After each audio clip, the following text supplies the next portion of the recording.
What's the deal, YouTube? You already know, man. It's your main man, Capo, back with another one. And it's the third episode of Beyond the Score, brought to you by the news you can use. Hosted by Traffelix. Give me a flex, man. We in the building. We are in the building, man. So you already know what we came to do. This sports podcast where we put a helmet on your head, we put a jersey on your back. So it's been a big sports week. We're gonna touch down on the Pro Bowl. We're gonna lead up to the Super Bowl. All the NBA highlights from last night, every NBA contest today, a little bit of women's college basketball, some college men's basketball, and we ended the show with a special tribute to the one, the only, the being the Black Mamba, Kobe Bryant. Long live the God. He getting a statue today. I will be there live. The second part will be hosted live from Staples Center, people.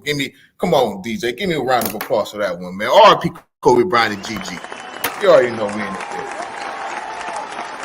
R.I.P. Kobe Bryant and GG Bryant. Everybody that lost their life in that helicopter crash. We send our adults, families, everybody that was in part of their life, man. So we're gonna start this off with the Pro Bowl. We're gonna start this off with the Pro Bowl. The Pro Bowl skills games just ended, and CJ Stroud took the night. He took the night. He took the day. CJ Stroud is a beast.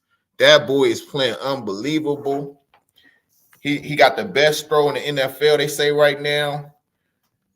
And it was just an unbelievable day for the NFL. I think everything played out the way they needed to play out. So we're gonna go to a few of the events they had. They had the 40-yard splash, which is a twist on a 40-yard dash where players sprint down the field carrying a bucket of water, which was hilarious. That was funny. That was a good one. The winner of that, I believe it was Tyreek took that home. So, Tyreek going to do his thing. Shout out Tyreek Hill, man. Tyreek going to do his thing. And then they had the precision passing contest, which is quarterbacks showcase their accuracy and the accuracy by hitting targets of the various distances, sizes, testing their ability to place the ball exactly where they want it. See, that's that get in the pocket and see if you got that thing. You see if you can throw that thing, man. You can throw that pigskin. Can you throw that pigskin, dog? We want to know. Can you throw that pigskin? That's that one right there. I want to see who won that one because I'm not sure who won that one. We ain't sure who won that one. Who won that? Who won that? Because it was hosted by Lowe's. Shout out Lowe's. You get all your great stuff. Make sure if you're trying to get some Instagram marketing, you tap in with Biz Talk. They the best Instagram marketers in the business. They going to get your Instagram popping. You want your Instagram to pop? That's where you go.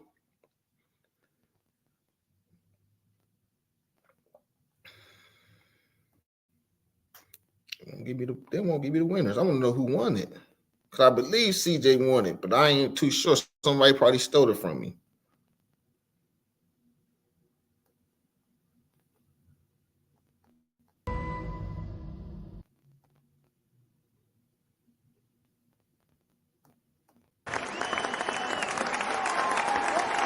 Baker Mayfield. Give a round of applause to Baker Mayfield. Baker Mayfield won it. Shout out Baker Mayfield. He beat out CJ. CJ was balling, but he beat out CJ to win it. So we want to know, man, is CJ the next quarterback coming up? I want to know, do you guys think that he is the next quarterback coming up the ranks? Finna be an all-time great? Because in my books, he close. He should be next. He should be the next guy stepping up, doing this thing. So we're going to go to the next competition. The next competition was the best hands. Who got the best hands? Who got the best hands in the NFL? Let's see. We want to know. Who won that contest? We want to know who won that one, man. Who won that contest?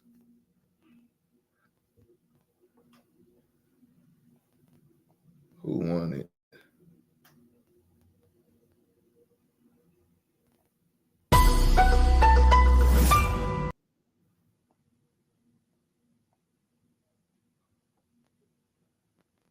That's another thing about the NFL. Saying that the NFL don't want you to know who won it. The Rams Puka Nakua won. Jesus Christ, the sellers who won the damn thing, NFL.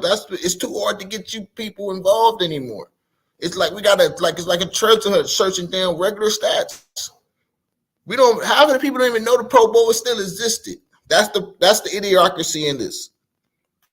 How you want us to watch our product if we can't even? It's so hard trying to figure out. This guy Paku won. Shout out Paku, the star rookie wide receiver from the Rams, putting up numbers this year, breaking records, and he went down there and he took out the best hands. So we're gonna give a clap for that one just because of Los Angeles, man. LA in the building, man. Give me a clap.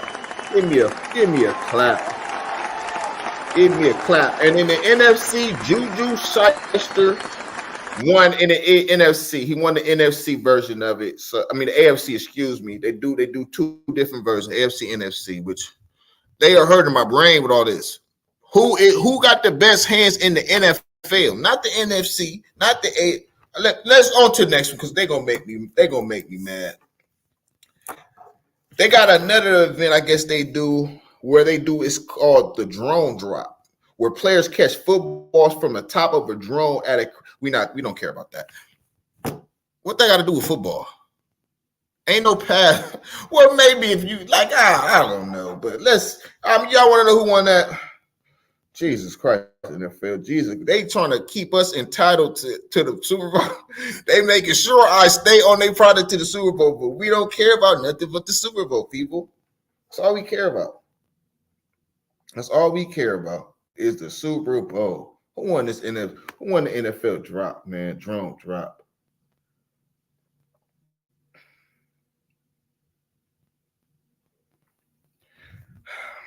I'm just not with it. Who won the whole thing? Who won the whole thing? We're just gonna go see who won the whole thing because the Pro Bowl sucks. It's the worst. It's the worst. All-star game out of all the leagues now. It's basketball, baseball, soccer, and then football. It's the worst. Horrible. NFL should be ashamed of themselves. The NFC took the crown. The NFC can say they got the best players at weird stuff that has nothing to do with football, really. The NFC took the ground from the AFC, and that's how that one went.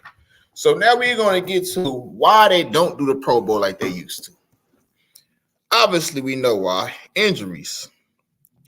Injuries play a lot of parts in this sequence of events that led, because nobody want to see nobody get hurt. We don't want to see nobody get hurt in a regular game. Definitely, we don't want to see nobody get hurt in an exposition. You don't want your favorite player to get hurt for nothing.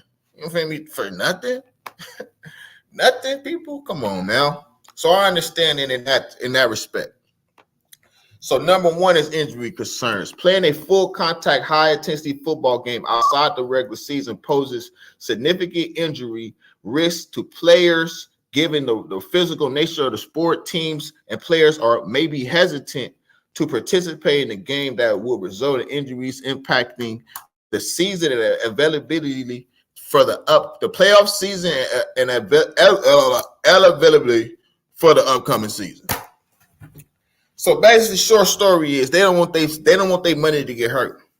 It's their investment, and they don't want their investment to get hurt. They don't want their investment to get hurt. Shout out the research department, man, because the research department doing their thing right now. That's coming from my sources right there. So that's coming from my sources. And don't forget that the Super Bowl is February 11th. So make sure you got all your hot wings. Make sure you got all your chips, your hot dogs, your barbecue grill. Make sure it's sizzling. Because we'll make sure you got all your little beer, your Miller, your Bud Whites. For all my Hispanic people out there, the Modelos and Coronas. Ain't no wrong with a little tequila shot. For all my real one, get your flex on, get you some of that Don Julio or Casamigos. That's the drinks for this weekend Super Bowl party. We in the building. We live. It's the news you can use. It's your boy Capo, man. You already know I'm feeling good today. I'm feeling real good. We getting to celebrate one of the greatest all time, Kobe Bryant. This episode is going to be dedicated to him at the end of the episode, but we're going to stay to football. We're going to stay in the football lane right now. Viewer interest. Of course, I just said it. Nobody want to watch it no more. It's not fun. I remember when Sean Taylor and them was out there, Donovan McNabb throwing behind the back new passes. They was trying to make it fun. It's an all-star game. It is for us to have fun as fans. We don't want to see nobody get hurt, but it's like, it's football. In the recent years, the Pro Bowl have faced criticism for lacks of competitiveness and intensity compared to regular season games because people out there don't want to get hurt. They want to rest and they don't want to recover. They've been playing this game 17 weeks now in a row, 18 weeks really, because the bye week. And it's a grueling game. It's a grueling game. A lot of them dudes played in the playoffs too, so 18 turned to some games 19, 20, right? If you was in a wild card, you made it all the way through, probably 21 games. So of course, they don't want to injure themselves. They finna vacation. They finna go to Turks and Caicos. You want to have a broke knee, or you want to be in Jamaica? Think about it, people. Think about it. That's all you got to do is think about it. That's all you got to do is think about it. That's all you got to do. So we're going to go to some more notes. Okay, so now we're going to get to what we all came here for, man. We all know that's just to keep our appetite. We know what we waiting for, man. The countdown begins. 3 days. In 3 days, somebody will be crowned. Because ain't no tie. Ain't no 10 overtime. Somebody got to win.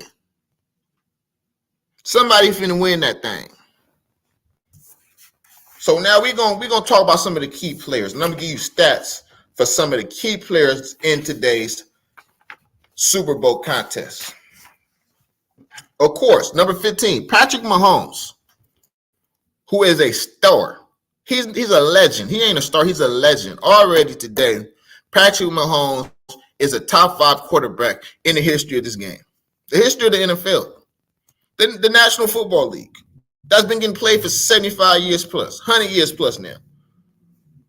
You know what I'm saying? He is top 5. Where you want to put him is up for you, but it ain't 5 other dudes before him. Maybe 4, but it ain't 5. So we want to talk about, he got 16,000 yards passing in 9 years. Think about that, people. He's really probably at about 18 now. In 9 years. He has thrown over 150 touchdown passing, showcasing his ability to hit that end zone. He's showcasing his ability to hit that end zone. This dude gets you there. He know how to get to the finish line. He's a 2-time MVP, 2-time Super Bowl MVP. He completes over.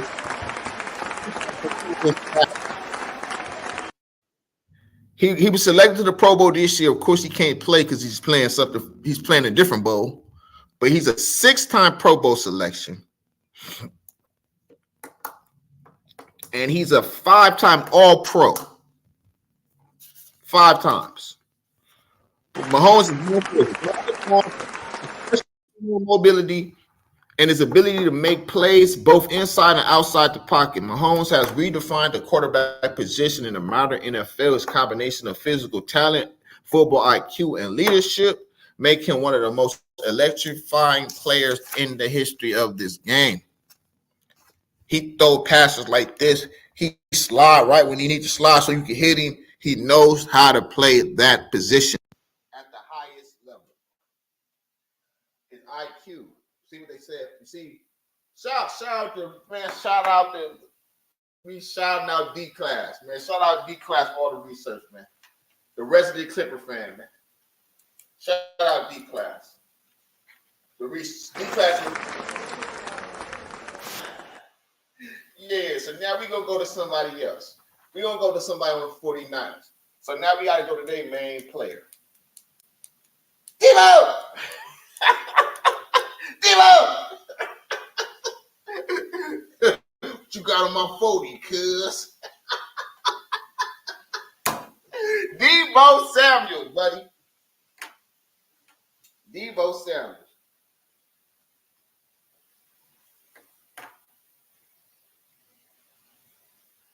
We just have some breaking news. Hold on, people. Trade deadline news. NBA. We're gonna keep that. We're gonna keep that. I just got some trade deadline news. I just got some trade deadline news. We're trying to make sure. Before I talk, we're gonna keep the NFL. We're gonna say that. We're gonna say that. Okay, Devo Samuels. Back to Devo. Devo Samuels has been a key playmaker on the team since he was drafted in 2019. He was only drafted in 2019, and this is some of his stats. He has recorded 4 seasons with over 1,200 receiving yards in his career. So that means every season, probably since his rookie year, he hit the 1,200-yard mark. He has 3 seasons with over 10 receiving touchdowns. He's a pretty good rusher with 300 total career rushing yards. Yards after the catch is what he's known for. He is known for his ability to gain yards after the catch. He's going to get that ball, and he's going to keep chugging. You're going to need a tow truck to take him in. You got to take him in with force. And he's known for his playoff performances, man. He plays big in the playoffs. Biggest on the field, but that dude, when it's big time plays need to be made, he makes them. He makes them. And we got a lot of trade deadline news coming across the ticker. So we're gonna hurry up and get to the NBA too, because I still gotta do the Kobe Bryant special. We're gonna give Kobe Bryant his due. So now we're gonna go to 2 more players. We're gonna do 2 more players. We're gonna do 1 more player for both teams. Obviously, the next player we're gonna talk about for the Chiefs is Travis Kelce. We know we mad at Travis. Travis didn't make the fade, but Travis didn't say he made the fade. That was ridiculous. New York Times should get sued by the black race for saying that Travis Kelce created the fade. This haircut I got right here, people. What? Are you crazy? But we're going to go to some of his stats. Travis Kelce has amassed over 9,500 receiving yards in his career. When he breaks 10,000, he's going to be the 4th tight end to break 10,000. Antonio, Tony, and Gronk. 10. We talking about 10,000. 10,000 receiving yards, people. 10,000 as a tight end. With tight ends supposed to block most of the time. People think no. He catching the ball. He has caught over 65 touchdowns and counting in the regular season, and he got the 2nd highest mark in playoff history, tied with Gronk. He just tied. He tied with the best of all time. My God, Gronk. Come on, man. Come on. Give me a round of applause for that. We got to give Kelce because he's putting in that work. Kelce has reached over 800 receptions. So this man got 800 receptions. His whole thing is when he get in that end zone, that's a big target for Mahomes, and Mahomes can find him. If Mahomes can find him in the end zone, they got a chance. That's all they know. Get to the end zone. You got a chance.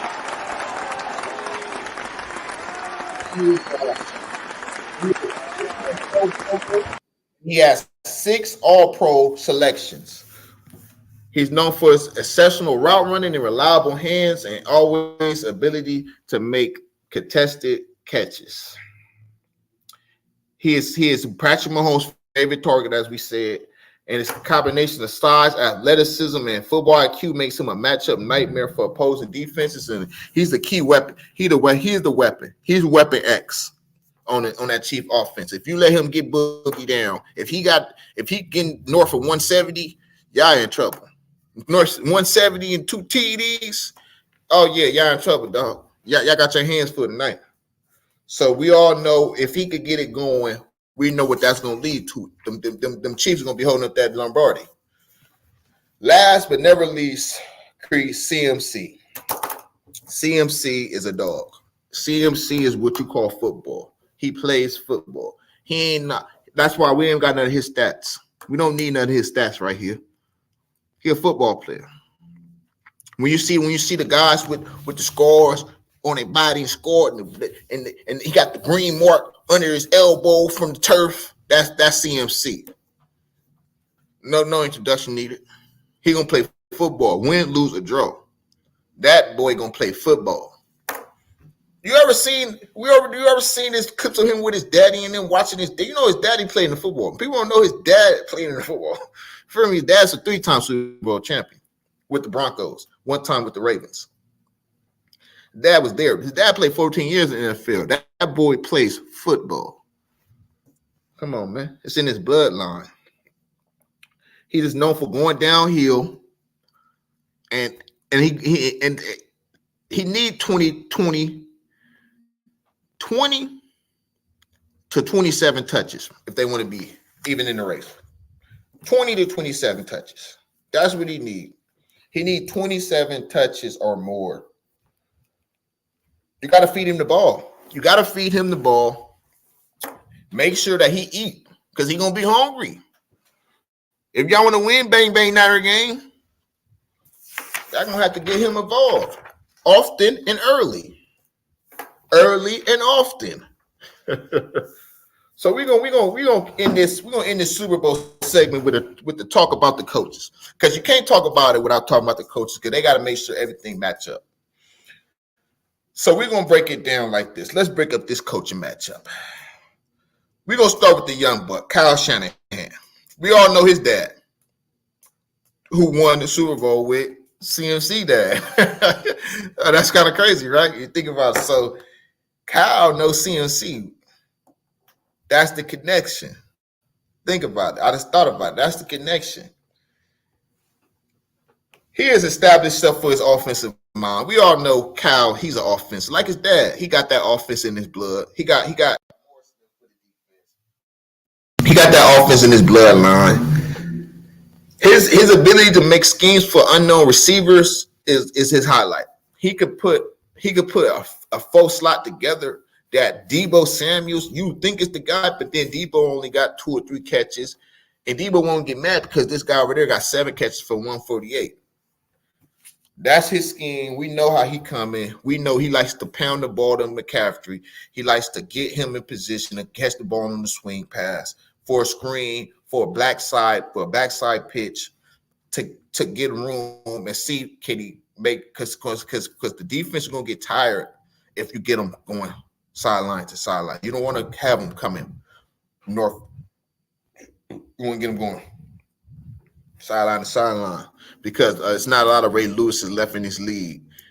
Chris Jones and them are good, but it's not a lot of that could from sideline to sideline and really. So that's what he always been trying to do, exploit mismatches.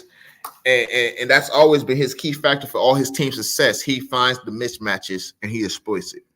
So if the defensive coordinator for the Chiefs is smart, he won't let him outmatch him in that department, figuring out that this guy's weakness, and they got to figure out how to protect their players' weaknesses, or he going to exploit their player weaknesses.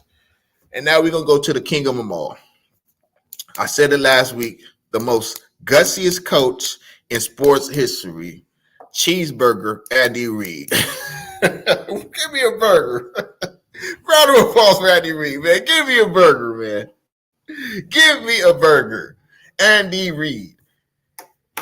What can we say about Andy Reid? He's been there, done it. He's one of the most respected and accomplished coaches in history of sports. Like, the coaches mess with him. Like, like the coaches that you think with all the 20 championships, no, they'll tell you, like, Andy Reid, he been to 5 Super Bowls. This is 5th Super Bowl appearance. He going for his 4th ring, 3rd ring or something. I don't even know. We don't even know how many rings he got at this point. Like, how many rings does he got, really? I don't even know. And he's known for letting his team ride the wave. He let them figure it out. He like a Phil Jackson in the sense of he lets his team figure it out. So that's going to be a good breakdown. Both coaches are offensive masterminds, with tremendous success in their respective conferences. So it's gonna be a showdown. It's gonna be a good one. That's if we now we're going to the NBA. Let's go some of the NBA stats. Let's see what happened last night in the NBA before we end it with the most honorable Kobe Bryant. Give me some NBA stats. I want some NBA stats.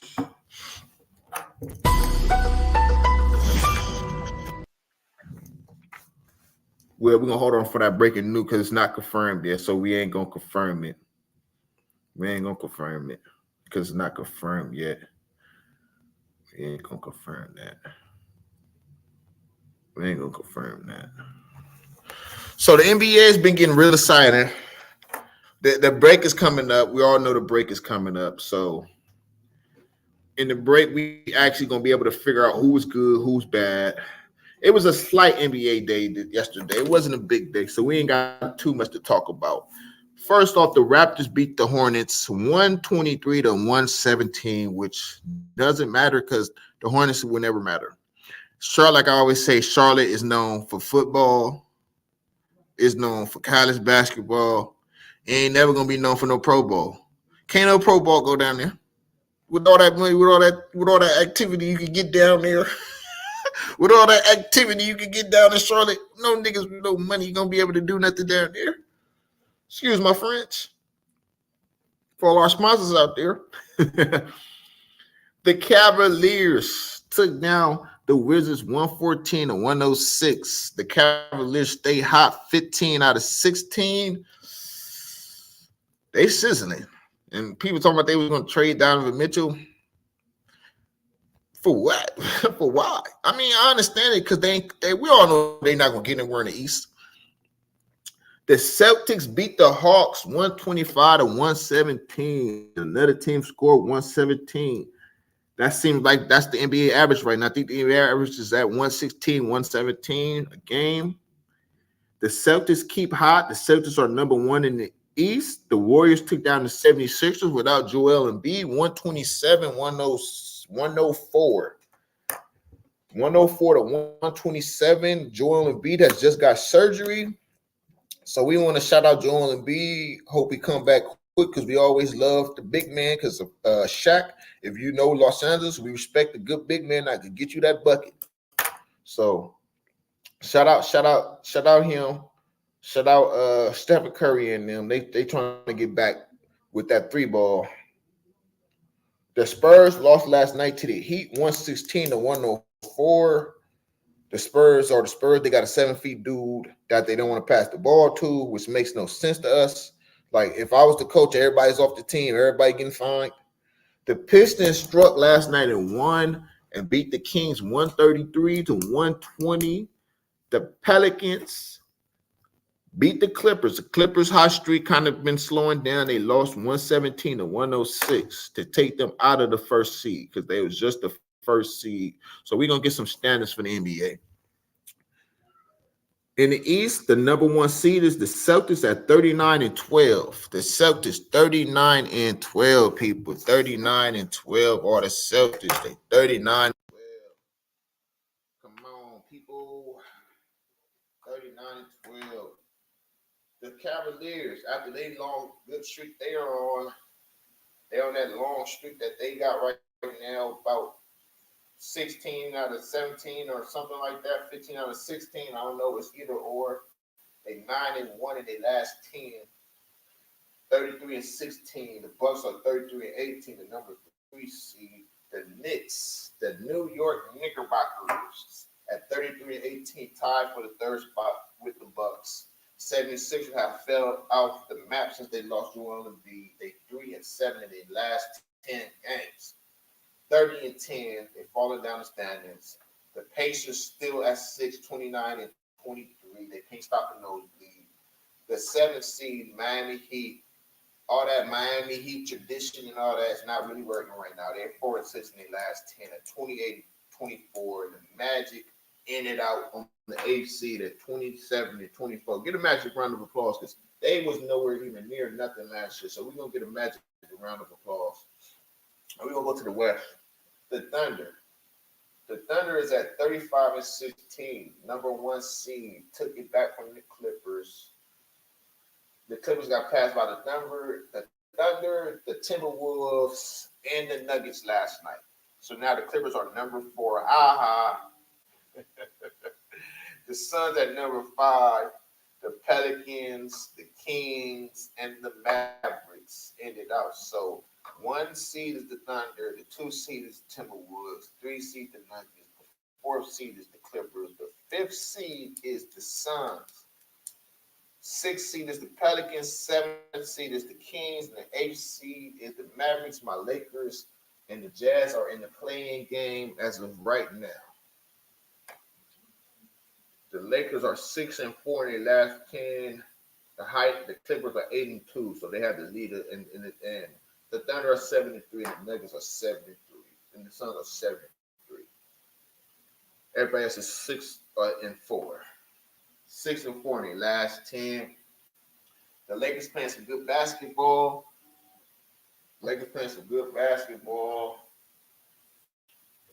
So we're gonna go to some highlights. You got some highlights. I'm cutting it. You got some highlights.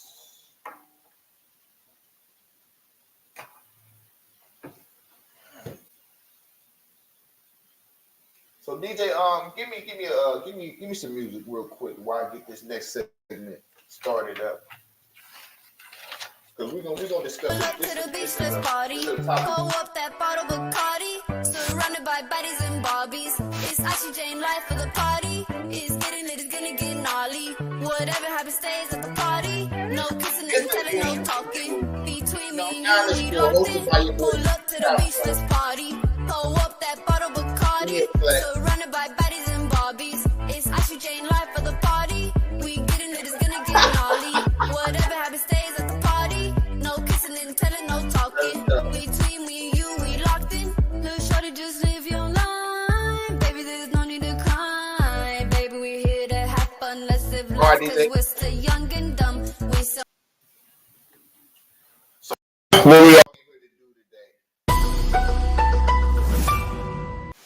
Great Kobe Bryant. It's been 4 years. Crazy, right? It's been 4 years since that tragedy. Today, he gets it all. He becomes immortalized literally. He gets a statue. He's getting a statue at the Staples Center, people. And I got breaking news last night that his daughter is in it too. So they both getting the statue. You know they had to do it, and they're gonna incorporate the names of everybody else that lost their life, which is a class act by the Lakers. We're gonna get the Lakers a round of applause, DJ. Get the Lakers a round of applause, but that's a class act. Right?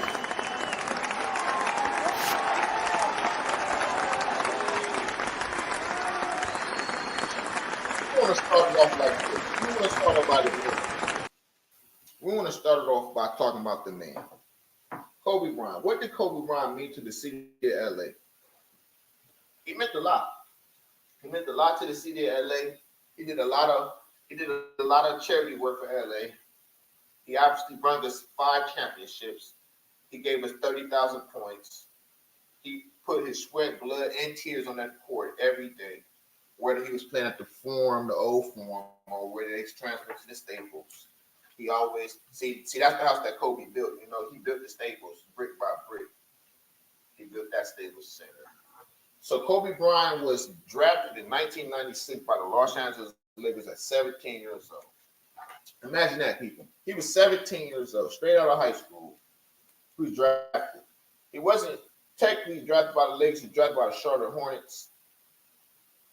But the Lakers traded for him. So, you know, and the story starts there and it ends there, right?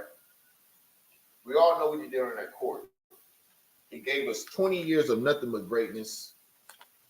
So many moments, so many iconic performances. It's like you don't really know where to begin. Do you start at the end, what he did in his last game? Do you start with 81, which I watched live? Like, if you actually know, I watch most of these games live. Like, the prime time games, like his prime moments, like I watch live. Like the shot against the Suns, I watched that live. Like the shot that Metta World Peace hit was another crazy moment. I didn't watch all the moments live. So I still get chills on my body as I think about a lot of that stuff, man. He always holds it down. So we want to get to his early beginnings. We all know that his father is Joe Jellybean Bryant. So he's another NBA kid. He grew up in this. You know what I'm saying? He grew up in this. So it's no mistake in his bloodline that he going for it. So of course we know he moved to Italy because his dad left the NBA because Italy was paying more money. It's like his dad wasn't good. A lot of people got mistaken to think that his dad wasn't good enough to still play in the league. Yes, his dad was still good enough to play in the league, but they wasn't going to pay him enough money. He had to provide for 3 kids, so he had to go get it back. And he went and got his dad. And that's how he ended up in Italy. So he was in Italy where he developed his love for the game and honed his skills. Playing, because he used to play pickup against pros at 10 years old. This is a fact. You can look up pictures of him outside playing pros, like the Italian pros. And the Italian pros said it then. They're like, he's going to be special. He's going to be different. So we're gonna delve into his high school days. You all know he was a Lower Marymount high school phenom, a superstar. Like he was named at least every major high school award. He got McDonald's All-American, Gatorade Player of the Year. He snatched them all up. He was averaging something crazy like 35 points, 12 rebounds, 9 assists by the time he was a senior. And everybody was so enthused because we actually thought he was going to go to UCLA. Some people thought everybody went to Duke. All the teams in the college ranks were super excited because they thought they had a chance to get this phenom when he had something up his sleeves. You got to remember, like, guards didn't go straight out of high school, dog. Guards. No, big men went. Big dudes. The big guys. Guards didn't go straight out of high school, people. Straight out of high school. He was a kid. Think about it. He went to the league playing the guard position. I mean, he got to have the ball in his hands. I mean, he got to come up with the ball, dribbling it up the court. Think about it. That dude was crazy. He led his team to a state championship in high school. Like I said, he's a local legend out there in that Philadelphia area. Everybody knows Philadelphia is his home, but LA is his real home. But Philadelphia is technically where he's from. His dad was playing for the Sixers. The Sixers when he was born. So I mean, all his uncles are like Julius, Moses Malone, R.I.P. They all his uncles, if you really want to know. They always they always his uncles and stuff. So in his draft decision, he decided to forgo college and enter the NBA, which was a shock. A lot of people was so shocked they didn't believe he could do it because no guard does it. It was big guys. Kevin did it. He's a big dude. Years before that, Spencer Haywood did it. He's a big man. Gerald Dawkins did it. He's a big guy. Nobody thought how physically a guard he's 170 pounds. Physically, how you gonna match up in the NBA? But they didn't know his skill level was different. His skill level was different, and he trained his butt off. He prepared to get there, and he did what he needed to do. So now his impact on college basketball and high school basketball and pro basketball is in the fact that he's the reason LeBron. He's the reason for a Tracy. You know what I'm saying? He's the reason Vincent went to college because Vincent and them knew like, ooh, if I to go to the league out of high school, I gotta be that good. I ain't as good as him yet. He's the reason why they stopped it because everybody thought they can do it. They can make that jump. They had to stop because you had Sebastian, who I love, Sebastian Telfair. He was one of my favorites, but he shouldn't have went. It's certain dudes that should not have jumped, but they jumped. They'll get your bag. See what happened to their career. That's why they stopped it. I believe that they should open it back up. It should be 18 years old. You're a grown man. You can do what you want to do when you're 18. You want to go to the NBA, try it out. That's what you should do. You got the skills to pay the bills. Go ahead and do it. Go ahead and do it. So we want to talk about his early years. We all know his early struggles. He had a rough start. He didn't have the best start, but he had a great finish. He didn't have the best start. He started on a veteran team. He started on a veteran team with all grown men. And nobody under that team. Even like the dude like Nick Van Amsterdam was like 24, but they have been in the league 4 or 5 years. They was all pros. He still was a kid. He really that's why he really shunned himself. He couldn't go to the club with them. He could go to the titty bar. He couldn't do none of that. 17 years old. He's still doing his SAT, so he still has his SATs leading at the training camp. Think about it. Think about it, people. That dude was crazy. We all know he teamed up with the former Shaquille O'Neal. They had early playoff success, but they always got put out by the Utah Jazz. They put us out. Kobe Bryant shot 3 air balls in a row in the playoff game to seal our fate. But you know why we all respected it? Because Kobe took that shot.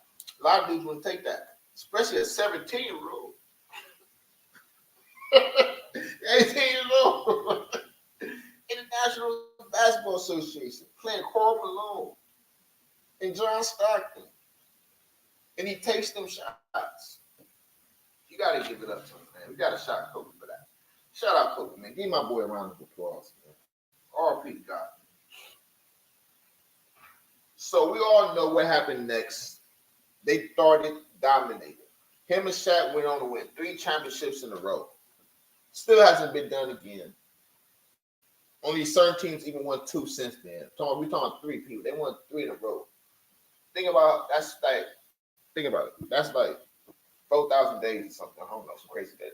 Who knows? Oh, man. They won it, and then they went to another championship and lost. So we all know that Shaq was like the leader of that team for most people's eyes, but Kobe Bryant was coming up the ranks, and that would cause a rift in that relationship. And we all figured out that Kobe's younger, and that's who we should keep. I mean, I knew that from the jump. I mean, I love Shaq my dog, but you got to take the young buck. He young, and Shaq should have like real like Kareem, real basketball. That's what basketball is about. Basketball changed over the years. But that's what basketball was about. You bring a young guy in to replace the old guy. The old guy settles down. The young guy takes charge. That's not how the league was running. And I think that started around that time with Kobe and Shaq, where it was like, nah, somebody got to be the top dog, and it got to be somebody. When it's like, if we gonna win it, we gonna win it. No matter. You only get the picture with your name on it by yourself, and that really don't even matter because that Larry O'Brien don't got your name on it. It's gonna say the Los Angeles Lakers, the Chicago Bulls.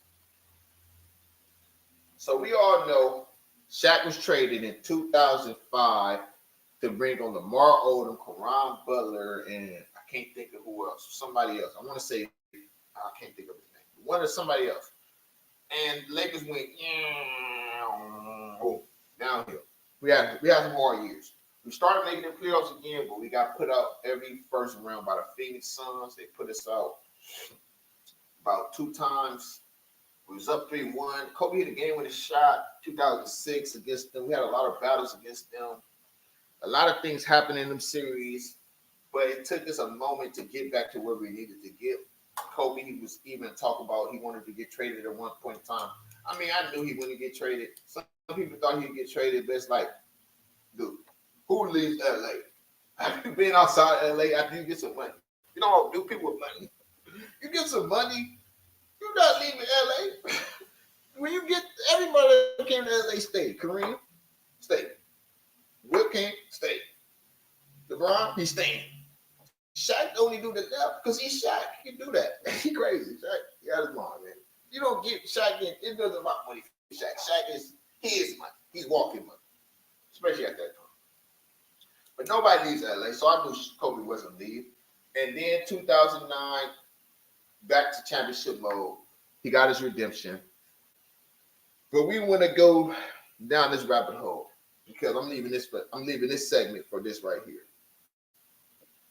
We got to talk about that 08 and 2010 series because that's what I always think about when I think about Kobe Bryant. There's 2 moments I think about.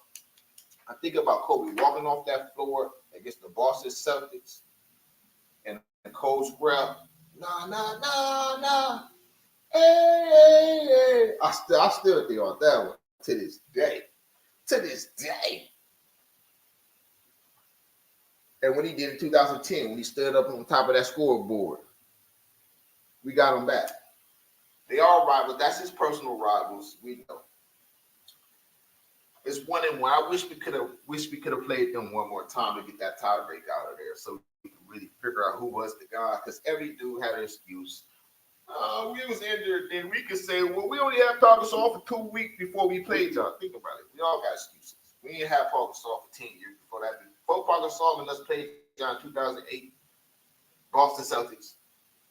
We have Paul Gasol playing for the Lakers for 1.5 months. What are you talking about? What are you talking about? So we could all got it. That's not. We ain't here for that. We're here for Kobe. Excuse me.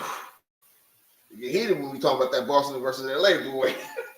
So we want to go to his MVP season, man. 2008, when he dominated the NBA and won his lone MVP, which is preposterous.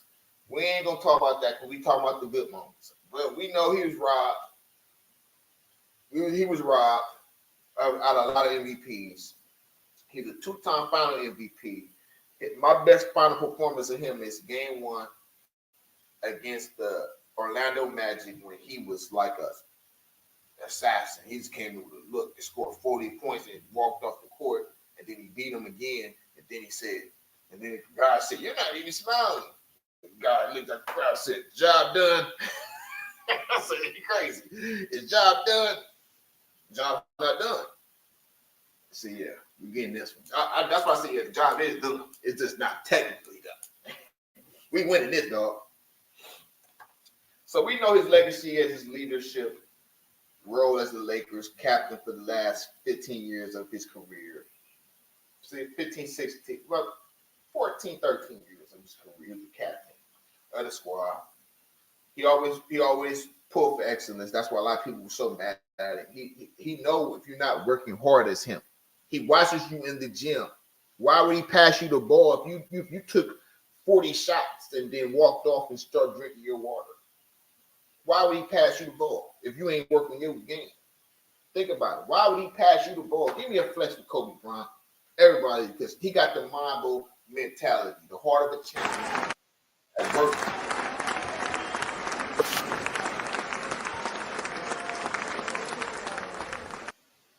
Put that work in. So his championship legacy, his role, his mental toughness, inspiration that he gave us is just, it's all time. It is all-time high. It is an all-time high. And today we honor him on 2/8/24. We honor the late, great Kobe Bryant. And we giving him his due.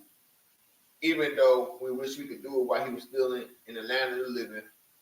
But like the homie always told us, man, the Lord gives, the Lord takes away. Our decision, for us to judge and it happens.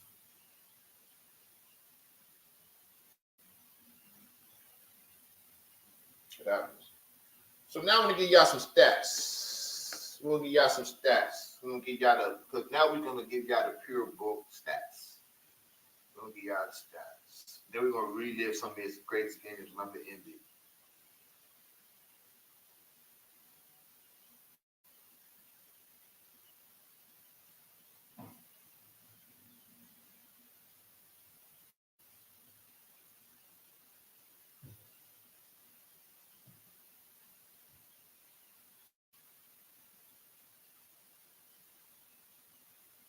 So we want to talk about some of his buzzer beaters first. Because we always know he had that clutch gene. So we just want to bring up some of his memorable buzzer. We got the Miami Heat. When he got the Dwayne Wade's fadeaway step back, one leg jumper off the backboard for the win in LA. With seconds remaining, Kobe hit a jumper over Dwayne Wade, sealing a dramatic win for the Lakers. It was crazy. I watched that one live too. He just put his arms up. As I said, 2006 against the Phoenix Suns in the Western Conference semifinals. He had a buzzer beater with 0 seconds left on the clock to seal that win. Trailblazers against the Kobe stopper, Ruben Patterson. He nailed a game-winning three-pointer to cap off a 65 points. He had 65 that game. People forget he had 65 that game. 65 points. And he hit a three-pointer to seal that game. The three-pointer that he made against the Nuggets in 2009, that was the first game Iverson played against Kobe and them. I remember that one. As a Nugget, I mean. The first game Iverson played against Kobe as a Denver Nugget. And then my favorite of all time, the back screen that he hit against the Sacramento Kings. He stepped in, he backed up, he grabbed it, he just in front of the bench for the win, and just put his hands up. You could see everybody on the bench of the Kings was like this. And the announcer said, this guy seems, it's unreal. I don't understand how he does. He said, no, it's not. The announcer said, no, it's not. He's Kobe Bryant. No, this is unreal. This is normal. This is normal. So you already can see, man, I'm already getting excited because this is a big day for the Los Angeles Lakers. This is a big day for the Bryant family. Shout out to Nessa. Shout out all his kids. Shout out all his moms, his family, all his extended love, all his teammates, man. Anybody that had love for Kobe and Gigi, shout out everybody. So we're going to get to his biggest scoring performances. 81 points. I'll never forget that day. That man scored 81 points in a basketball game where people were scoring 99 points a game. Not today where they score 150. That was back then when niggas was scoring 97 a game. Dude, he scored 81 points. And you gotta remember, the Toronto Raptors tried to stop him. They tried. They was trying hard. 62 and 3/4 against the Mavericks. In 3/4, he could have 80 or 90 that game. He outscored them 62 to 61. He outscored the whole team. He couldn't damn near play the whole game and still outscored the whole team. Obviously, the game in the Garden, 61 points in the Garden, setting the basketball record, the score that lasts to this day in the Garden at the Mecca of basketball.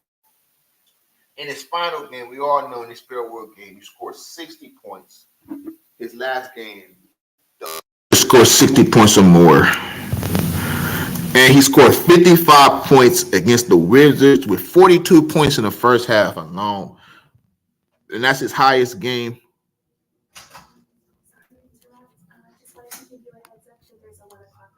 Okay. All right. Thank you.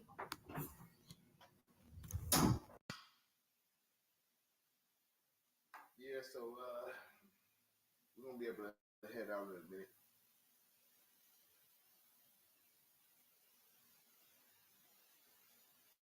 We're going to go to some of his biggest playoff performances.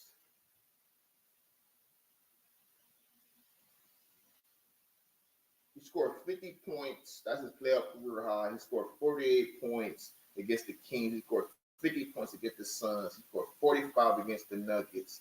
Game 7, he scored 44 against the San Antonio Spurs to give them the lead in a crucial road win. He scored 43 against the Jazz, which I remember he thought that game to give us a commanding 3-1 lead. So we're going to talk about his defense for a little bit. I know he was a defender. His on-the-ball defense was immaculate. He's a 9-time all-defensive first teamer. He's a 3-time second teamer. He never won a defensive player of the year, which is a robbery. That's robbery in itself. He averaged 1.4 steals a game. He averaged about almost a block a game. Like I said, he's 9-time first team. His defensive rating was the 9th best at his position for per 100 possessions. Clutch defensive play. He was known for making clutch, crucial blocks and crucial lockdowns. This is another story I want to say. I remember he was about 33 years old.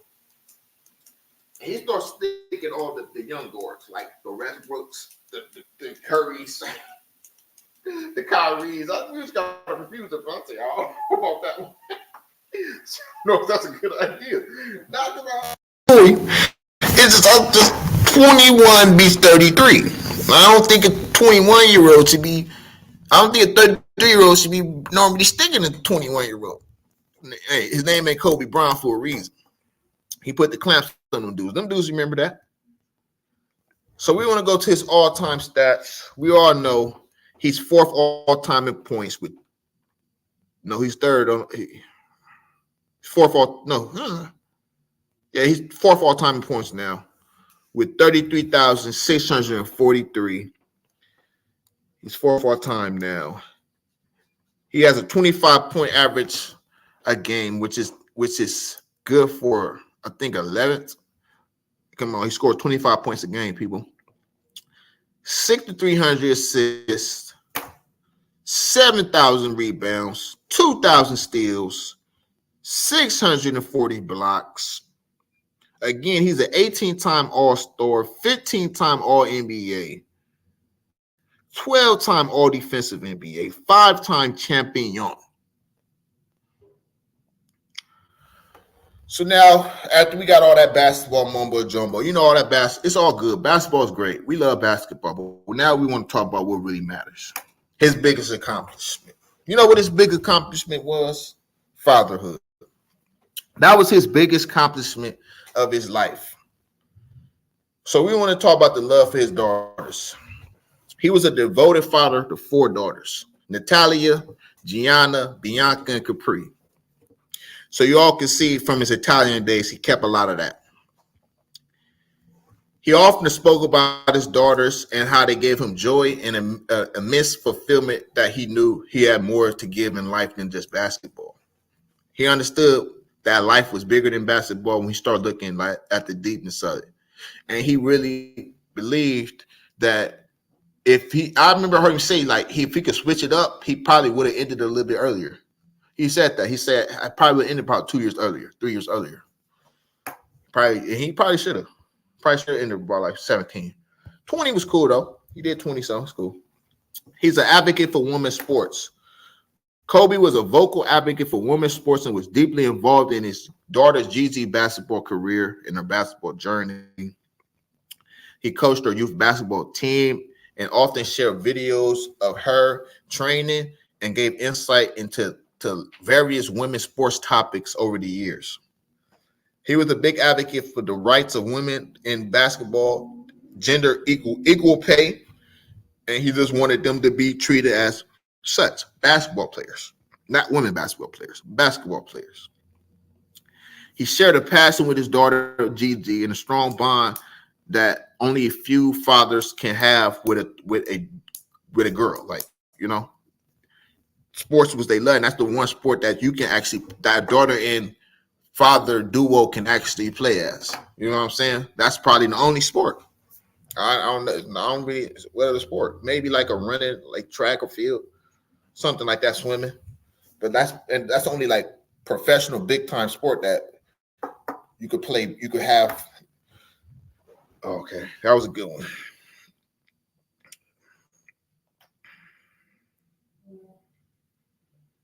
So Kobe's legacy as a father extends far beyond anything he did on the court. He set an example for unconditional love and devotion to his daughters, and it was his rocks. That was his biggest thing that he cared about on earth, bigger than any Larry O'Brien, any MVP he could have won, any All-Star selection. Was taking care of them girls, being a mentor and a role model to his children. So we want to give Kobe a round of applause for raising some beautiful young daughters and being a stand-up individual, man. Kobe Bryant.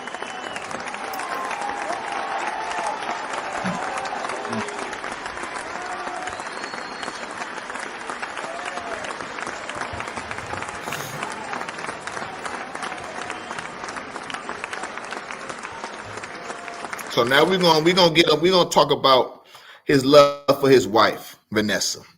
We're gonna give a big shout out to Vanessa, holding it down, still taking care of the other the girls, doing what she needs to do.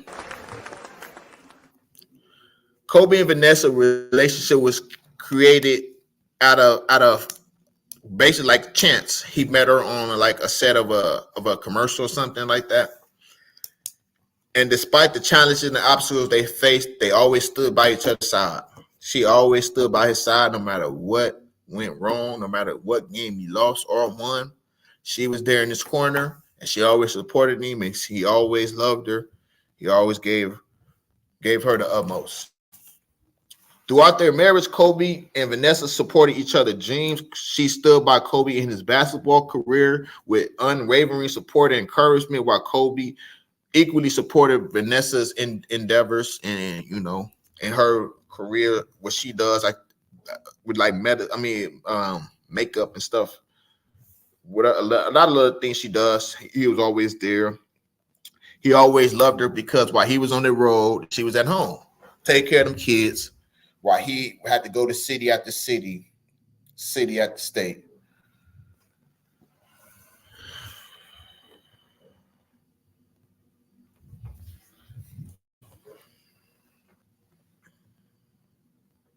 So we want to give a big shout out to Kobe Bryant. Kobe Bryant was more than a basketball legend. He was our kid, man. We're gonna give a flex to Kobe Bryant.